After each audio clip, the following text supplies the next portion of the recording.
Welcome to my channel Madhu's creations. ఈరోజు video ఏమిటంటే, నిన్న జరిగిన క్యాబినెట్ సమావేశంలో ఇంటి స్థలాల గురించి చర్చించడం జరిగింది. అది గ్రామీణ ప్రాంతాల్లోకి పట్టణాల ప్రాంతాల్లో ఇద్దరికి ఇస్తామని చెప్పారు. అది ఎవరెవరికి ఎంత ఇస్తారు, దీనికి అర్హతలు ఏమిటి,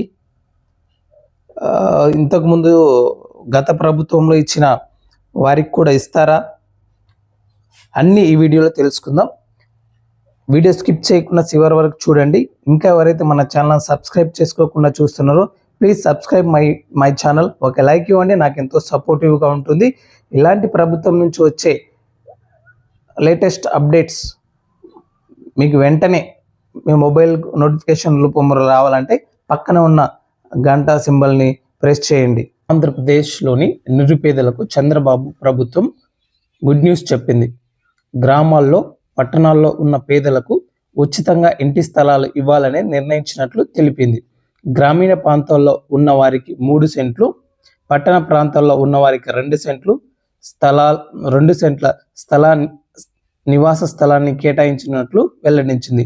తాజాగా నిర్వహించిన మంత్రివర్గ సమావేశంలో పేదలకు ఉచిత ఇంటి స్థలాలు కేటాయించడంపై చర్చ జరిగినట్లు మంత్రి పార్థసారథి మీడియాకు వివరించారు. సొంత ఇల్లు అనేది ప్రతి ఒక్కరి కల. ఇల్లు కట్టి చూడు, పెళ్లి చేసి చూడు అనే సామెతను మనం తరచు వింటూనే ఉంటాం. అయితే చాలామంది ఏళ్ళకేళ్ళు కష్టపడి ఇంటిని కట్టుకొని దాని మీద లోన్లు తీసుకొని జీవితాంతం ఆ అప్పులు కట్టేస్తూ ఉంటారు. ఇది సాధారణ మధ్యతరగతి కుటుంబం చేసే పని. కానీ నిరుపేదలకు మాత్రం సొంతిల్లు అనేది అందని ద్రాక్ష లాంటిదే. అందుకే కేంద్ర రాష్ట్ర ప్రభుత్వాలు పేదలకు పక్కా ఇల్లు కట్టిస్తామని హామీలు ఇస్తూ ఉంటాయి.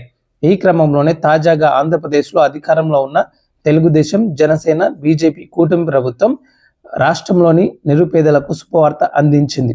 దారిద్ర్య రేఖకు దిగువన ఉన్నవారికి నివాస స్థలాలు కేటాయిస్తామని హామీ ఇచ్చింది.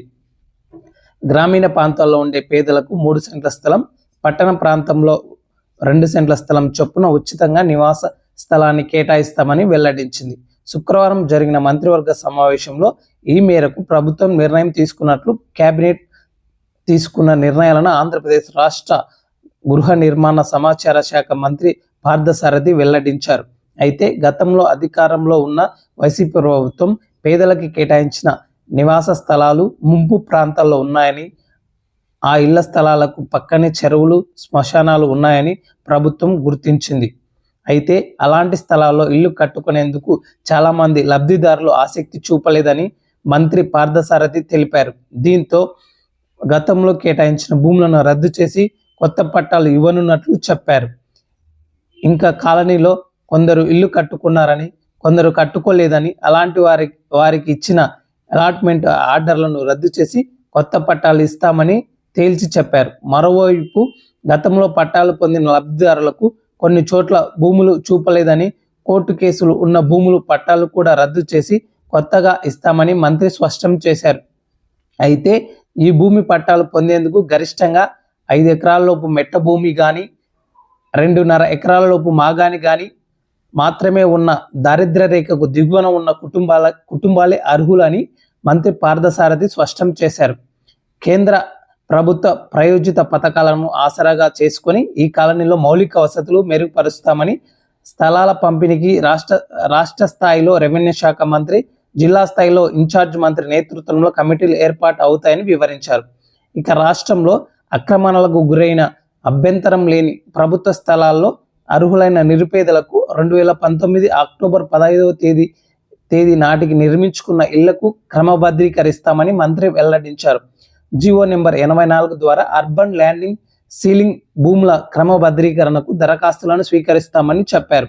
వైసీపీ ప్రభుత్వం నిషేధిత జాబితా 22A నుంచి తొలగించిన భూములు, పట్టా భూములు, ఈనాం భూములు మొత్తం 13.59 లక్షల ఎకరాలు ఉన్నాయని, ఇందులో 13.57 లక్షల ఎకరాల వివరాలను ప్రభుత్వం పరిశీలించినట్లు పేర్కొన్నారు. కొంతమంది కావాలనే ఈ భూములను ఆక్రమించేందుకు ఫ్రీహోల్డ్ వివరాలను అనుకూలంగా మార్చుకున్నారని మండిపడ్డారు.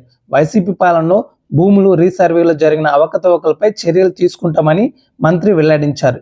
ఇది అండి వీడియో నచ్చితే లైక్ చేయండి, మీ ఫ్రెండ్స్ ఫ్యామిలీ మెంబర్స్ షేర్ చేయండి, సబ్స్క్రైబ్ చేసుకోండి. Thank you.